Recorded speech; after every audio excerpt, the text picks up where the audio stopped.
Hello दोस्तों, मैं प्रद्युम्न आप सभी का स्वागत करता हूं PS0099 क्लासेस के एक नए वीडियो लेक्चर में। आज के वीडियो लेक्चर में हम लोग देखने वाले हैं डीएलएड फोर्थ सेमेस्टर में विज्ञान के मॉडल पेपर सॉल्यूशन में 2020 के मॉडल पेपर का सॉल्यूशन। इसके पहले हम लोगों ने इंग्लिश और सामाजिक विज्ञान के मॉडल पेपर सॉल्यूशन में 2016 से लेकर 2023 तक के मॉडल पेपर सॉल्यूशन को पूरा कवर कर लिया है। इसके साथ ही राजन सीरीज के हमने सारे सब्जेक्ट के बहुविकल्पीय और अतलगुत्तरीय प्रश्नों को पूरा कवर कर लिया है। तो अभी तक अगर आपने उन सभी वीडियोस को नहीं देखा है तो चैनल के प्लेलिस्ट में जाकर उन सभी वीडियोस को देख लेंगे। तो आज हम शुरू करेंगे मॉडल पेपर सॉल्यूशन 2020 का। इसके पहले हम लोगों ने साइंस में भी 2016 से लेकर 2019 तक के मॉडल पेपर सॉल्यूशन को कवर कर लिया है। चलिए देखते हैं। देखिए, जो विज्ञान हमारा है ये तृतीय जो है प्रश्न पत्र है, जिसके लिए एग्जाम टाइम में आपको 1 घंटे का समय मिलता है और टोटल पूर्णांक जो है 25 का होता है। क्वेश्चन नंबर 1 हमारा शुरू होता है, जो कि हमारा होता है वस्तुनिष्ठ प्रश्नों से। प्रश्न नंबर 1 हमारा वस्तुनिष्ठ प्रश्नों से शुरू होता है, जो कि आपका 1 से लेकर 5 तक को आपको वस्तुनिष्ठ प्रश्न देखने को मिलते हैं। प्रश्न नंबर 1 है, तृतीय उपभोक्ता हैं। तृतीय उपभोक्ता कौन है? हरे पौधे, चूहा, सांप और बाज। तो अगर हम तृतीय उपभोक्ता की बात करें तो अगर तृतीय उपभोक्ता वह होते हैं, यानी तृतीय उपभोक्ता वे सभी जीव जंतु जो भोजन के लिए द्वितीय श्रेणी के उपभोक्ताओं पर निर्भर होते हैं, उन्हें तृतीय उपभोक्ता कहते हैं। वे सभी जीव जंतु जो भोजन के लिए द्वितीय श्रेणी के उपभोक्ताओं पर निर्भर होते हैं, उन्हें जो है तृतीय श्रेणी के उपभोक्ता कहा जाता है। तृतीय श्रेणी के उपभोक्ता के अंतर्गत आपका शेर शेर आता है, गिद्ध आता है, शेर, गिद्ध, बाज, ये सभी जो आपके हैं तृतीय श्रेणी के उपभोक्ता होते हैं। तो इसका right answer option number D यानी कि बाज हो जाएगा। अगला क्वेश्चन देखते हैं। क्वेश्चन नंबर सेकंड है, उपधातु किसे कहते हैं या उपधातु है? ऑप्शन दिया गया है लोहा, आर्सेनिक, सोना और ग्रेफाइट। देखिए, उपधातु जो होते हैं वह तत्व जिनमें धातु तथा अधातु दोनों के जो हैं गुण पाए जाते हैं। उपधातु क्या होते हैं? तो ऐसे तत्व होते हैं जिनमें धातु तथा अधातु दोनों के गुण पाए जाते हैं, उसे उपधातु कहते हैं। आधुनिक आवर्त सारणी में जो है 7 उपधातु होते हैं, जिनमें से आपका है silicon, arsenic, boron, germanium, antimony, फिर आपका है पोलोनियम, फिर आपका है ट्यूलिरियम। ये आपके इतने हैं, टोटल 7 जो आपके हैं ये आधुनिक आवर्त सारणी में दिए गए उपधातु हैं। तो इसमें हमारा ऑप्शन जो मिल रहा है वो हमारा है ऑप्शन नंबर बी, यानी कि आर्सेनिक इस प्रश्न का राइट आंसर हो जाएगा। यदि आप इस क्लास का PDF नोट चाहते हैं तो आप हमारे Telegram channel PS0099 classes PS0099 classes यहाँ से जाके आप क्लास का PDF नोट प्राप्त कर सकते हैं। यहाँ आप जाएंगे तो यहाँ आपको इंग्लिश के महामैराथन का PDF मिलेगा। जितने भी क्लास हमने करवाए हैं मॉडल पेपर सॉल्यूशन का पूरा आपको यहाँ PDF नोट मिल जाएगा। सारे क्लास का PDF नोट यहाँ पर अवेलेबल है। अगला देखते हैं। क्वेश्चन नंबर 3 है, उपार्जित लक्षणों के जो है वंशागति का सिद्धांत ये किसने दिया है? उपार्जित लक्षणों के वंशागति का सिद्धांत किसने दिया है या किससे संबंधित है? किससे संबंधित है? ऑप्शन दिया गया है डार्विन, फिर आपका दिया गया लैमार्क, ह्यूगो डू ब्रिज या इनमें से कोई नहीं। तो उपार्जित लक्षणों के जो है वंशागति का सिद्धांत ये आपके दिए हैं लैमार्क। किसने दिया है? तो लैमार्क ने दिया है। इनके अनुसार जो है वातावरण में हुए परिवर्तन के कारण जब किन्हीं अंगों का अधिक उपयोग किया जाता है तो वह अधिक विकसित होता है, और जिन अंगों का उपयोग कम किया जाता है वह अंग धीरे धीरे लुप्त हो जाते हैं। वह अंग धीरे धीरे क्या हो जाते हैं? तो लुप्त हो जाते हैं। उपाधि लक्षणों की वंशागति का सिद्धांत किसने दिया है? तो आपके दिए हैं लैमार्क, यानी ऑप्शन नंबर बी जो है इस प्रश्न का राइट आंसर हो जाएगा। क्वेश्चन नंबर 4 है, नोबल गैस का उदाहरण है, इनमें से कौन सा नोबल गैस का उदाहरण है? ऑप्शन दिया गया है हाइड्रोजन, ऑक्सीजन, कार्बन डाइऑक्साइड और रेडान। तो देखिए नोबल गैस क्या होता है, समान गुण वाले रासायनिक तत्वों को जो है, समान गुण वाले रासायनिक तत्वों का एक समूह है। नोबल गैस क्या है? तो समान गुणों वाले रासायनिक तत्वों का जो है एक समूह है, जिन्हें जो है उत्कृष्ट गैस भी कहा जाता है, जिन्हें उत्कृष्ट गैस भी कहा जाता है। इसके उदाहरण में आपका हीलियम, रेडान, नियान, आर्गन, फिर आपका है क्रिप्टन, जीनान, ये सभी गैसें शामिल होती हैं। इन्हें अक्रिय गैस भी कहा जाता है, क्योंकि जो होती हैं ये स्थिर एवं आक्रियाशील होती हैं। तो इसके अंतर्गत कौन कौन आता है? आपका आता है हीलियम, जो कि ऑप्शन में नहीं मिला आपको, हीलियम है। उसके बाद में फिर आपका है रेडान, रेडान दिया गया है ऑप्शन नंबर डी में। उसके बाद में नियान है, आर्गन, क्रिप्टन, जीनान, ये सभी हैं। तो इसमें एक दिया है, यानी ऑप्शन नंबर डी जो है इस प्रश्न का राइट आंसर हो जाएगा। ऑप्शन नंबर डी इस प्रश्न का राइट आंसर हो जाएगा। अगला हमारा है, जनित्र ऊर्जा द्वारा जो है, जनित्र द्वारा जो है ऊर्जा का रूपांतरण होता है। जनित्र द्वारा ऊर्जा का रूपांतरण होता है। ऑप्शन दिया गया है विद्युत का यांत्रिक ऊर्जा में, या विद्युत का रासायनिक ऊर्जा में, या यांत्रिक का विद्युत ऊर्जा में, या रासायनिक ऊर्जा का ऊष्मीय ऊर्जा में। तो देखिए जनित्र यानी जिसको हम लोग जनरेटर बोलते हैं, तो जनरेटर आपका एक यंत्र है। जनरेटर क्या है? तो जनरेटर एक यंत्र है, और इससे हमको क्या मिलती है? तो इससे हमको मिलती है विद्युत। इससे क्या मिलती है? तो इससे हमको मिलती है विद्युत। यानी कि क्या होता है, जो यांत्रिक ऊर्जा होती है वो किस में बदल गई? तो विद्युत में बदल गई। यांत्रिक ऊर्जा किस में बदल गई? तो विद्युत में बदल गई। यानी कि यांत्रिक ऊर्जा का विद्युत ऊर्जा में जो होता है रूपांतरण होता है। ऑप्शन नंबर सी जो है इस प्रश्न का राइट आंसर हो जाएगा। अब यहाँ से हमारा शुरू होता है अत लघु उत्तरीय प्रश्न, जो कि हमारा होगा प्रश्न नंबर 6 से प्रश्न नंबर 11 तक। प्रश्न नंबर 6 है हमारा, एड्स जो है ये किस विषाणु द्वारा होता है? एड्स जो है किस विषाणु द्वारा होता है? तो अगर हम एड्स की बात करें, तो एड्स तो जिसको हम लोग बोलते हैं HIV, HIV। एड्स किस किस विषाणु द्वारा होता है? तो एड्स जो होता है HIV, जिसको हम लोग बोलते हैं ह्यूमन आइम्यूनो डिफिशियंसी वायरस, HIV का पूरा नाम है।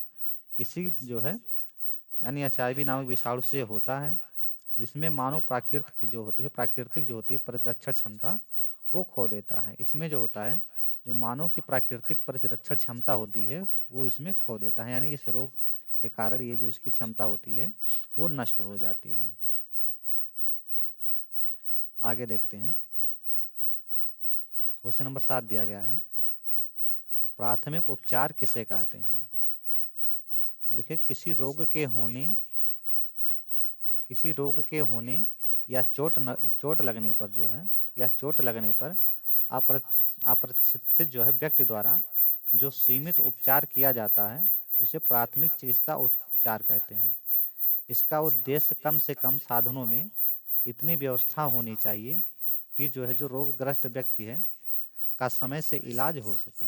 रोगीग्रस्त जो व्यक्ति है उसका समय से जो है इलाज हो सके। यानी प्राथमिक उपचार क्या है? तो जब कोई रोगी व्यक्ति हो, यानी किसी रोग के होने या चोट लगने पर जो आपका अप्रशिक्षित व्यक्ति है, जिसने कोई प्रशिक्षण नहीं लिया है, उसके द्वारा जो है सीमित उपचार जो किया जाता है उसी को हम लोग बोलते हैं प्राथमिक उपचार। क्वेश्चन नंबर 8 है, अयस्क से आप क्या समझते हैं? या अयस्क जो है वो क्या होते हैं?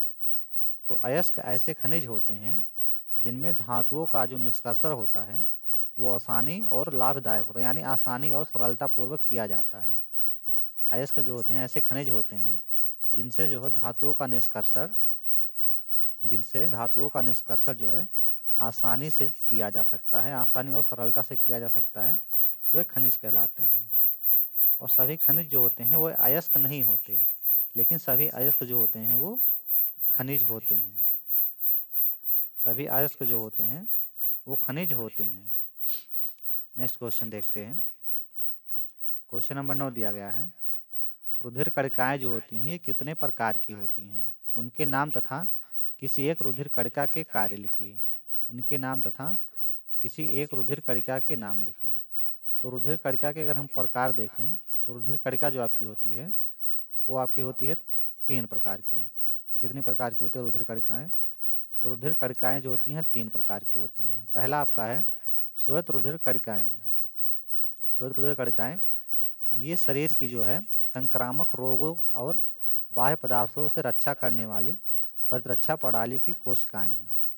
श्वेत रक्त कोशिकाएं क्या हैं? तो ये शरीर की जो है ये शरीर की संक्रामक रोगों और बाह्य पदार्थों से जो है रक्षा करने वाली प्रतिरक्षा प्रणाली की कोशिकाएं होती हैं। ये आपका हो गया पहला श्वेत रुधिर कणिकाएं। दूसरा है आपका लाल रक्त कणिकाएं या कोशिकाएं। तो लाल रक्त कोशिकाएं जो हैं हीमोग्लोबिन के माध्यम से ऑक्सीजन जो होता है शरीर के विभिन्न अवयवों तक पहुंचाती हैं। लाल रुधिर कणिकाएं क्या करती हैं? तो लाल रुधिर जो कणिकाएं होती हैं ये आपको हीमोग्लोबिन के माध्यम से जो होता है ऑक्सीजन को शरीर के विभिन्न भागों में या विभिन्न अवयवों में पहुंचाती हैं। तीसरा आपका है प्लेटलेट या विषाणु कणिकाएं। तो ये क्या करती हैं? ये रक्त का थक्का जनने में महत्वपूर्ण भूमिका निभाती हैं। यानी ये जो होती हैं या प्लेटलेट्स जो होता है ये रक्त का थक्का बनाने में महत्वपूर्ण भूमिका निभाता है। रक्त प्लाज्मा में जो है लवण, पोषक तत्व, पानी और एंजाइम होते हैं। इसमें क्या होते हैं? तो इसमें आपका होता है लवण होता है, पोषक तत्व होता है, पानी और एंजाइम ये सभी होते हैं। क्वेश्चन नंबर 10 है, समजात अंग जो होता है किसे कहते हैं? उदाहरण सहित स्पष्ट कीजिए। समजात अंग किसे कहते हैं? उदाहरण सहित स्पष्ट कीजिए। तो समजात अंग क्या होते हैं? तो ऐसे अंग जो उत्पत्ति एवं कार्य में तो भिन्न होते हैं, जो उत्पत्ति एवं कार्य में भिन्न होते हैं उसे समजात अंग कहते हैं। जैसे मेढक के आपके अग्रपाद, घोड़े के अग्रपाद, पंछी के पंख तथा मानव के हाथ आदि जो है उत्पत्ति में समान है परंतु कार्य में परस्पर भिन्न होते हैं। यानी समजात अंग किसे कहते हैं? तो समजात अंग वे होते हैं जो उत्पत्ति में जो है वो समान होते हैं। उत्पत्ति में जो है समान होते हैं लेकिन जो है कार्य में परस्पर भिन्नता होती है। उत्पत्ति में समान होंगे लेकिन कार्य में उनके भिन्नता होगी तो आपके होंगे समजात अंग। वो आपके समजात अंग कहलाते हैं। क्वेश्चन नंबर 11 है, किसी परिपथ में जो है 5 एम्पियर की धारा जो है 1 घंटे के लिए प्रवाहित की जाती है। आवेश की मात्रा की गणना कीजिए। आवेश की मात्रा की जो है गणना कीजिए। तो चलिए देखते हैं। तो इस देखिए यहाँ दिया गया है आई बराबर कितना दिया गया है 5 एम्पियर जो विद्युत धारा हो गई। समय कितना दिया गया है? तो 1 घंटे दिया गया है। हमको ज्ञात क्या करना है? आवेश यानी कि क्यू की मात्रा ज्ञात करनी है। तो इसका सूत्र होता है आई बराबर क्यू अपान टी, लेकिन हमको ज्ञात करना है क्यू तो हम लोग उसको पश्चांतर कर लेंगे। तो क्यू बराबर आपका हो जाएगा आई इंटू टी। आई इंटू टी। अब यहाँ देखिए जो समय है हमारा ये घंटे में दिया है, इसको हमको चेंज करना पड़ेगा सेकंड में। तो इसको हम 60 से कर लेंगे गुणा। इसको कर लेंगे गुणा तो ये आपका हो जाएगा 36। ये इतना हो जाएगा। इसको जब हम लोग चेंज करेंगे तो आपका इतना हो जाएगा। ये हो गया। अब हम लोग क्या करेंगे? इसी पे रख लेंगे। तो आई हमारा दिया गया है 5 और इसको हमने गुणा कर लिया तो आपका हो गया 3600। फिर इसका इसमें गुणा करेंगे तो ये आपका हो जाएगा 18 जो है 000। ये आपका हो जाएगा इतना आवेश हो जाएगा। नेक्स्ट क्वेश्चन देखते हैं। नेक्स्ट हमारा यहाँ है लघु उत्तरीय प्रश्न जो कि है प्रश्न नंबर 12 से प्रश्न नंबर 18 तक होगा। वात्या भट्टी का जो है सचित्र वर्णन कीजिए। तो आप यहाँ वात्या भट्टी देख पा रहे होंगे। ये हमारा दिया गया है वात्या भट्टी जिसमें से सबसे नीचे आपका धातु है। फिर ये आपका जो दिया गया है ये आपका है ट्यूबर। फिर ये आपका दिया गया है जो है ये दहन क्षेत्र है। यहाँ दिया गया है आपका धातुमल। ये आपका दिया गया है गर्म वायु। फिर आपका है उच्च ताप सहन जो है ईट, ये जो दीवार है। उसके बाद में यहाँ आपका दिया गया है चार्ज और ऊपर जो है ये गैस निकास। ये आपका हो गया इसका चित्र। आगे देखते हैं इसके बारे में।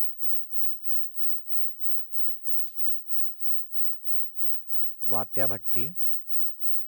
वात्या भट्ठी छोटे एवं बड़ी जो है दोनों प्रकार की होती हैं। वात्या भट्ठी छोटी भी होती हैं और बड़ी भी होती हैं। बड़ी भट्ठी जो होती है यानी बड़ी वात्या भट्ठी आकार में चिमनी की तरह होती है, जो 25 से जो है 60 मीटर मीटर ऊंचाई तक जो होती है, इतना ऊंचाई तक एवं 12 से 14 मीटर व्यास की होती है।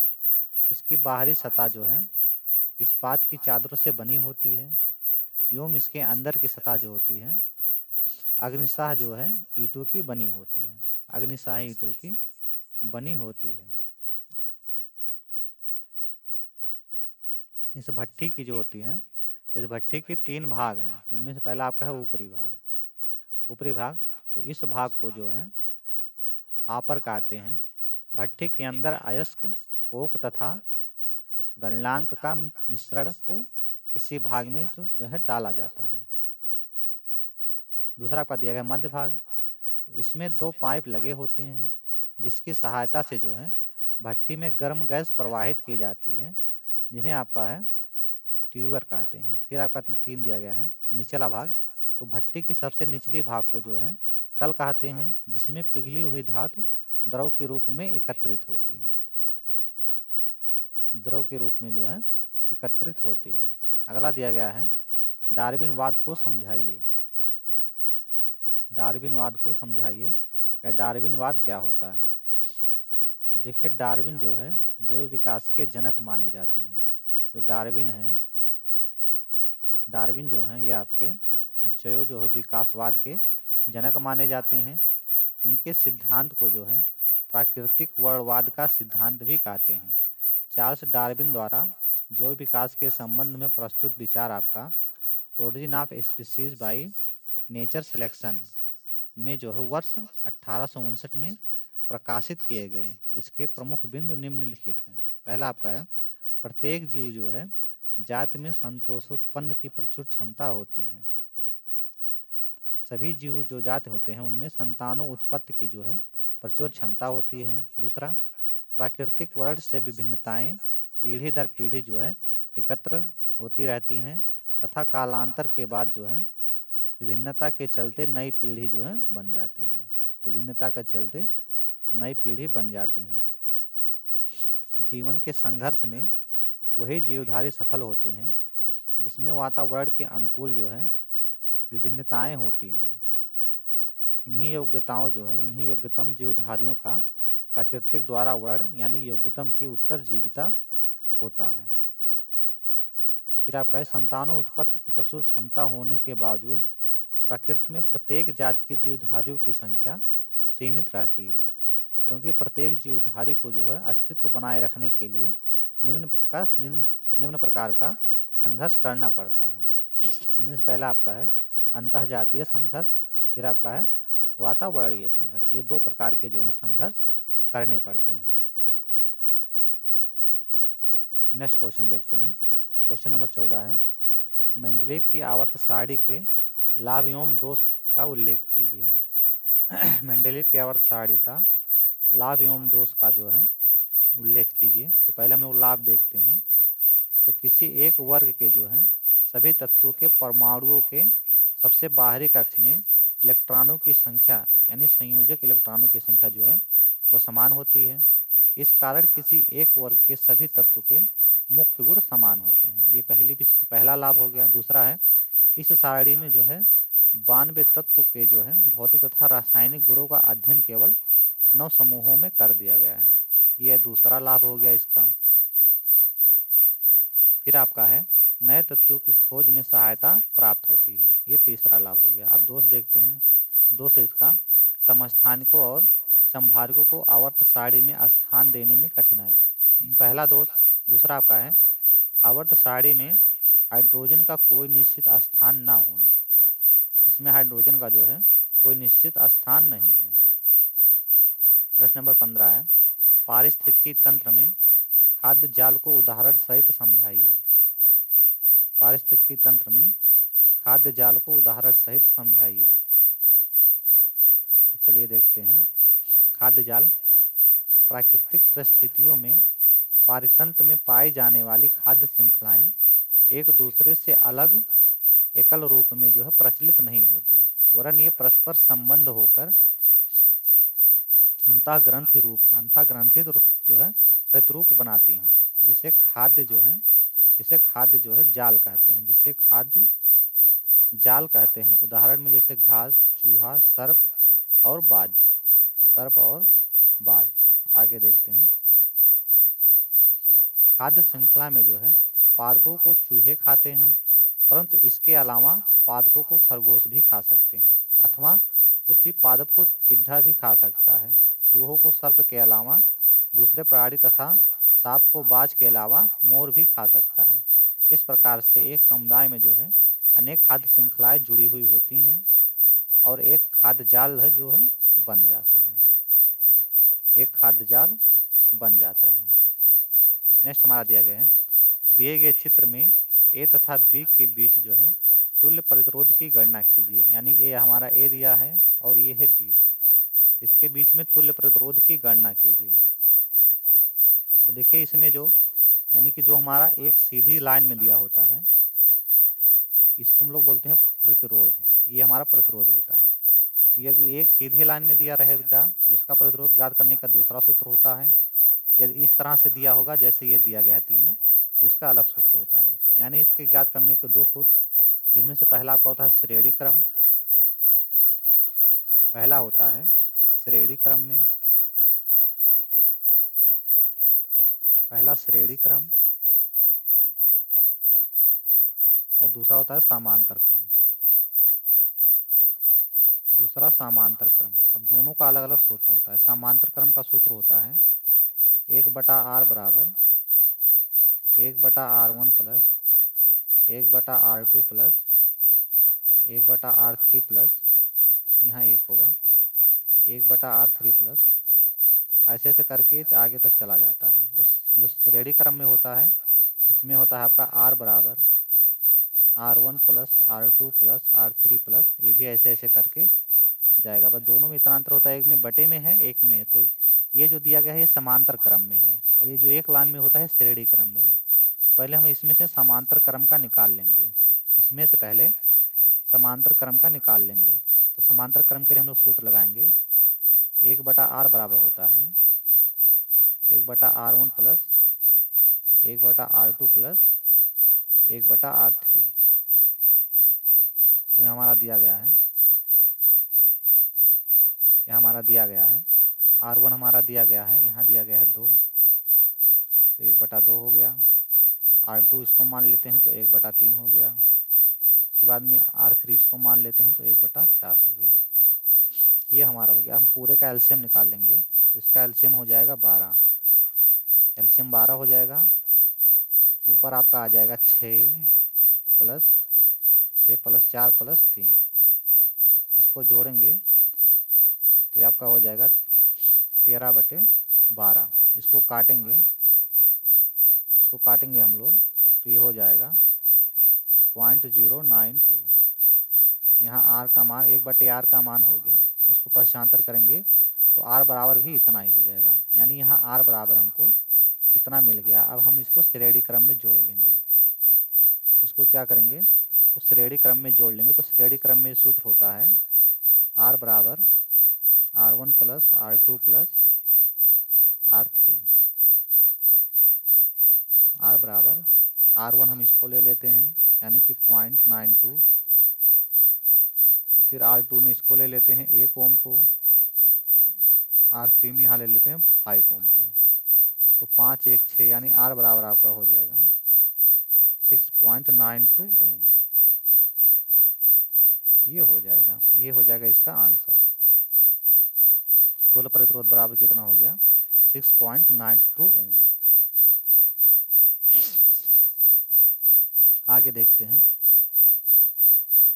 क्वेश्चन नंबर 17 दिया गया है, WBC एवं प्लेटलेट पर जो है संक्षिप्त टिप्पणी लिखिए। संक्षिप्त जो है टिप्पणी लिखना है। तो चलिए देखते हैं संक्षिप्त टिप्पणी इस पे।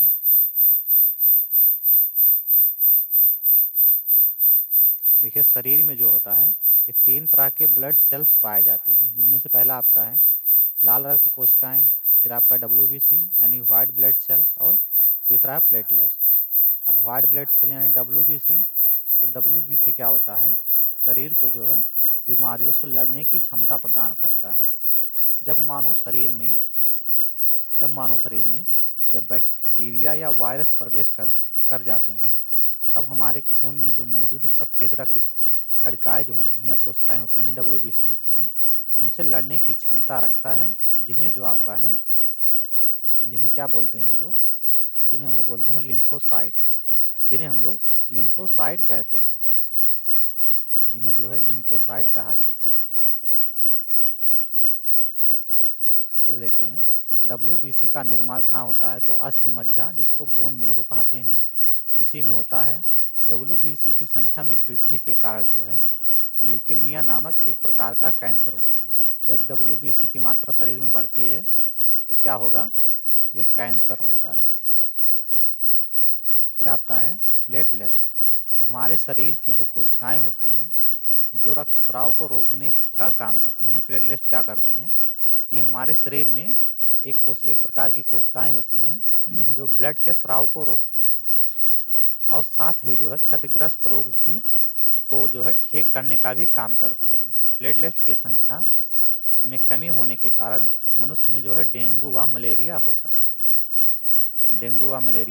हो जाता है। प्रश्न नंबर 18 है आपका, अस्थिभंग क्या होते हैं, अस्थिभंग के विभिन्न प्रकारों का वर्णन कीजिए। चलिए देखते हैं। अस्थिभंग जब किसी दुर्घटना के कारण किसी व्यक्ति के शरीर की कोई हड्डी टूट जाती है तो मांसपेशियों का जो है आवरण हट जाता है, यह स्थिति अस्थिभंग कहलाती है। इसे आम बोलचाल में हड्डी का टूटना कहते हैं।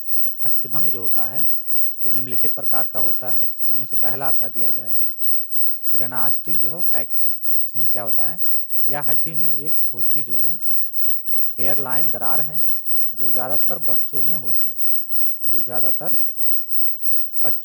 है। दूसरा दिया गया है अनुप्रस्थ फ्रैक्चर। इस प्रकार का जो फ्रैक्चर होता है ये दर्दनाक घटनाओं जैसे गिरने या कार दुर्घटनाओं के कारण हो सकता है। फिर आपका है बंद या खुला फ्रैक्चर। तो यदि जो है चोट चोट जो होता है त्वचा को कहीं तोड़ती नहीं है तो इसे बंद फ्रैक्चर कहा जाता है।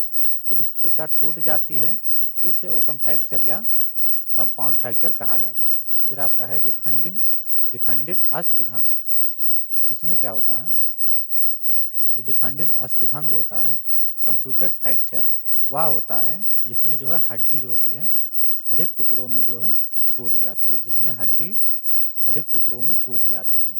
फिर आपका है संपीड़न। ऐसे टोटल करके 6 प्रकार हैं, तो इसको आप पढ़ेंगे और समझेंगे। आज की वीडियो हमारी यहीं समाप्त होती है। अगर हमारी वीडियो आपको पसंद आई हो तो चैनल को सब्सक्राइब करें और अपने दोस्तों के साथ शेयर करें।